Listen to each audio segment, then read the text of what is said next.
Kain muna tayo ng mga alaga nating mga manok. Ayan sila. Kakainin na natin ang ating mga panlaban. Ayan. At ayun.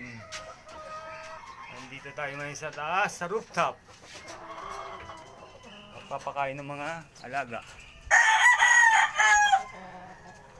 Kaya lang guys, mga salbahe ito, mga kasabong, mga makling hats. Dito tayo sa rooftop. Manukan natin sa rooftop. Ayan sila. Ayun yung iba. Yan lang. Okay, dito